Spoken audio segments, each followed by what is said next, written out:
बिस्मिल्लाहिर्रहमानिर्रहीम। अस्सलाम वालेकुम स्टूडेंट्स। आज हम क्लास 9th की न्यू बुक की चैप्टर नंबर 4 की एक्सरसाइज 4.2 कर रहे थे। उसका आज हम क्वेश्चन नंबर 2 के लास्ट दो पार्ट करेंगे, 5 और 6 पार्ट। तो ये है हमारे पास 5 और पार्ट इसका। इसमें क्या आ रहा है हमारे पास x+1, x+2, x+3 and x+6 -3x के। इसको हमने फैक्टराइज करना है, फैक्टर्स की फॉर्म में लिखना है। सबसे पहले हम क्या करेंगे, सबसे पहले हम इसको अरेंज करेंगे। अरेंज कैसे करना है, जैसे पिछले क्वेश्चन में हम कहते थे कि इनका सम क्या होना चाहिए, आपस में इक्वल हो। जैसे 2 में 1 ऐड किया 3, 3 में 6 ऐड किया 9, ये तो आपस में इक्वल नहीं है क्योंकि इन दोनों का सम क्या आ रहा है, 3 आ रहा है, और कांस्टेंट का इनका सम 9 आ रहा है। अब हम देखेंगे इसको अरेंज करके भी इनका सम इक्वल नहीं आता। जैसा कि 2 में 3 ऐड करें 5 होता है, 6 में 1 ऐड करें 7 होता है, या 3 में ये तो हो गया। अब इसका मतलब है अगर इनका प्लस करके नहीं आ रहा तो फिर क्या करें, फिर हम इनको मल्टीप्लाई के लिहाज से देखेंगे। जैसा कि 2 1 दा 2 होता है, 3 6 दा 18 होता है, ये नहीं 2 3 दा 6, 6 1 दा 6। हम इसको इस तरह अरेंज करेंगे, x+1, x+6, x+2, x+3 -3x²। हमने इसको अरेंज करके लिख लिया। हमने अब इसको मल्टीप्लाई के लिहाज से देखा, जैसे 6 1 दा 6, 2 3 दा 6। अब जब हम इसको मल्टीप्लाई करेंगे देखते हैं क्या आता है, x² + 6x + x + 6। पहले हमने इस x को x से किया, x² आ गया, x को 6 से किया 6x, 1 को x से किया x, 1 को 6 से किया 6 आ गया। अब अगली दोनों टर्म को मल्टीप्लाई करेंगे, x को x से करेंगे x², x को 3 से किया 3x, 2 को x से करेंगे 2x, और 2 को 3 से करेंगे 6 -3x² एज इट इज़ आ गया। x² + 7x + 6, x² + 5x + 6 -3x² as it is आ गया। अब अगर आप गौर करो, क्या गौर करना है कि x² + 6, x² + 6 दोनों में है, तो हम इसको पहले थोड़ा सा अरेंज करके लिख देते हैं। x² + 6 + 7x, x² + 6 + 5x -3x²।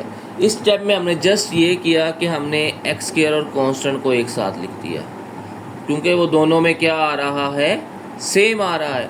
तो हम इसको लेट कर लेंगे, लेट y = आ गया x² + 6, ताकि हमारा क्वेश्चन आसान हो जाए। तो ये बन जाएगा y + 7x, y + 5x -3x²। अब इन दोनों को करवाते हैं मल्टीप्लाई। मल्टीप्लाई कैसे करते हैं, पहले y को लेंगे, y से मल्टीप्लाई करेंगे, ये आ जाएगा y का स्क्वायर। फिर हमने इस y को +5x से मल्टीप्लाई करेंगे, आ जाएगा 5xy, प्लस 7x को y से करेंगे, आ जाएगा 7xy, प्लस 7 5 दा, ये होता है 7 5 दा 35। x से मल्टीप्लाई होगा, क्या आ जाएगा, x का square -3x as it is आ गया। अब इसको सोल्व कर लेते हैं। x² 5x में 7x ऐड करें, ये होता है 12xy आ जाएगा, प्लस 35 में से 3 माइनस कर देंगे, ये आ जाएगा 32x²। अब आ गई बारी मिड टर्म ब्रेक की। अब हमने दरमियान में ऐसे दो नंबर लिखने हैं जिनको मल्टीप्लाई करें तो 32 आए, प्लस करें तो 12 आए। तो ये आ गया हमारे पास, सोचो सोचो सोचो, 8xy + 4xy। 8 को 4 से मल्टीप्लाई करेंगे तो ये हमारे पास आ जाएगा 32, और अगर हम 8 में 4 ऐड करेंगे तो हमारे पास आ जाएगा 12। अब फर्स्ट वाली दो वैल्यू को देखो, इनमें से क्या कॉमन आ रहा है, एक तो y कॉमन आ रहा है, ये y आ रहा है सिर्फ, तो रह जाएगा y प्लस 8x प्लस, अब इन दोनों की बात करें तो एक तो 4 कॉमन आ रहा है क्योंकि 4 8 दा 32 होता है, और दूसरा x कॉमन आ रहा है, तो बाकी क्या रह जाएगा, 4x कॉमन चला गया, y प्लस 4 8 दा 32 होता है, और एक x कॉमन चला गया तो x स्क्वायर था, x रह जाएगा। अब आप गौर करो तो y प्लस 8x दोनों में से क्या आ गया, कॉमन, ठीक है, दोनों में था ना, तो बाकी क्या रह जाएगा, अगर ये बाहर चला गया, इसके अलावा क्या बचा, y प्लस 4x। अब लास्ट स्टेप आ गया, तो इसमें हमने क्या करना है, ये y की वैल्यू बस पुट कर देनी है। y था हमारे पास x square plus 6 plus 8x, x square plus 6 plus 4x, हमने जस्ट वैल्यू y की पुट कर दी। अब देखें क्वेश्चन तो कंप्लीट हो गया क्योंकि ये दो फैक्टर्स बन गए, हमने फैक्टराइज करना था, लेकिन ये ना इनकी तरतीब अच्छी नहीं है, प्यारा नहीं लग रहा। इसको प्यारा करने के लिए हम यानी कि स्टैंडर्ड फॉर्म में लिख लेते हैं, एक्स स्क्वायर, पहले एक्स स्क्वायर वाली वैल्यू, फिर एक्स वाली वैल्यू, फिर कांस्टेंट, ठीक है, ये इसकी स्टैंडर्ड फॉर्म होती है और ऐसे क्वेश्चन अच्छा भी लगता है थोड़ा सा, प्लस 6, तो ये हमारे पास आंसर आ जाएगा। अब हम करते हैं इसका क्वेश्चन नंबर 2 का 6 पार्ट। अब आ गया हमारे पास क्वेश्चन नंबर 2 का 6 पार्ट है, इसको सोल्व करते हैं। अब अगर गौर करो तो x प्लस 1 माइनस 1 मल्टीप्लाई करेंगे, 1 1 दा 1 नहीं होता है, 2 2 दा 4 होता है। इसको अरेंज कर लेते हैं, x plus 1, x plus 2, x minus 1, x minus 2, minus 16x square. इस स्टेप में हमने क्या किया, इसमें हमने जस्ट ये किया कि प्लस वाली वैल्यू को एक साथ लिख दिया, ये माइनस 1, क्योंकि 2 1 दा 2, माइनस 2 मल्टीप्लाई माइनस 1 करेंगे, ये भी प्लस का 2 आ जाएगा, तो ये दोनों आपस में क्या आ जाएंगे, इक्वल आ जाएंगे। ओके, अब इनको मल्टीप्लाई करवाते हैं, x से मल्टीप्लाई होगा, ये आ जाएगा x का स्क्वायर, x 2 से होगा, ये आ जाएगा हमारे पास 2x। ओके, उसके बाद इस 1 को करेंगे, 1x से मल्टीप्लाई होगा, x 1 से 2 से मल्टीप्लाई होगा, ये पहले दो फैक्टर्स को हमने मल्टीप्लाई करवा दिया। अब इन दोनों को करेंगे, x से मल्टीप्लाई हुआ, x का स्क्वायर, x 2 माइनस 2 से मल्टीप्लाई होगा, माइनस 2x।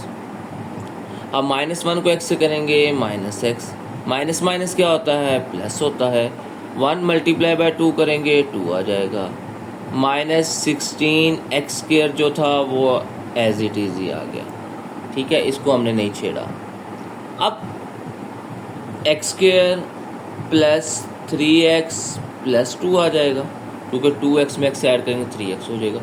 इसी तरह इसको देखो आप, x square minus 3x plus 2 आ जाएगा, माइनस 16x स्क्वायर को फिर हमने नहीं छेड़ा। अब आगे देखें, ये जो है ना, इसको थोड़ी एक स्टेप और करते हैं, x square plus 2 plus 3x, x square minus plus 2 minus 3x minus 16x square. इसमें हमने क्या किया, जस्ट हमने ये किया कि कांस्टेंट और एक्स स्क्वायर वाली वैल्यू को एक साथ लिख लिया, तो कि एक्स स्क्वायर प्लस 2 दोनों में क्या था, सेम था। अब हम इसको लेट कर लेते हैं, लेट y बराबर है एक्स स्क्वायर प्लस 2 के, तो ये बन जाएगा हमारे पास y plus 3x, y minus 3x minus 16x square. अब इसको अगर गौर करें आप तो इनको मल्टीप्लाई करवा देंगे, y से मल्टीप्लाई होगा, y का स्क्वायर, y माइनस 3x से मल्टीप्लाई आ जाएगा, y माइनस 3xy, अब प्लस 3xy, क्योंकि जब 3x को y से करेंगे तो प्लस 3xy आ जाएगा, प्लस माइनस माइनस 3 3 दा 9, x से मल्टीप्लाई हुआ x square minus 16x square को फिर हमने नहीं तंग किया। अब y स्क्वायर, अब अगर आप गौर करो तो आपको नज़र आएगा कि ये और ये तो कैंसिल हो गए ना। जब ये कैंसिल हो गए हैं तो बाकी क्या बचा, ये बचे। इन दोनों को अगर ऐड करें 9 में 16 होता है 25। तो ये तो फार्मूला बन जाएगा है ना, y का स्क्वायर माइनस 5x का स्क्वायर, a का स्क्वायर माइनस b का स्क्वायर। चले फार्मूला भी लिख देते हैं नीचे हम। ये बराबर होता है a plus B and a minus B. अब इधर a की जगह y है और b की जगह 5x है, तो इसको जब लिखेंगे आ जाएगा y plus 5x, y minus 5x। अब रह गया y का मसला। y हमने क्या लेट किया था, एक्स स्क्वायर प्लस 2, तो y की वैल्यू पुट कर देते हैं। X square plus 2 plus 5x, x square plus 2 minus 5x। फिर हमने इसको स्टैंडर्ड फॉर्म में लिखने के लिए इसको तरतीब दे देते हैं और क्वेश्चन हमारा ख़त्म हो जाएगा। X square plus 5x plus 2 and x square minus 5x plus 2। ये हमारे पास आंसर आ गया। क्वेश्चन नंबर 2 हमारा कंप्लीट हो गया है। कल हम करेंगे इंशाल्लाह इसका क्वेश्चन नंबर 3 एक्सरसाइज 4.2 का। आज के लिए इतने काफ़ी है। ओके बेटा, अल्लाह हाफिज़।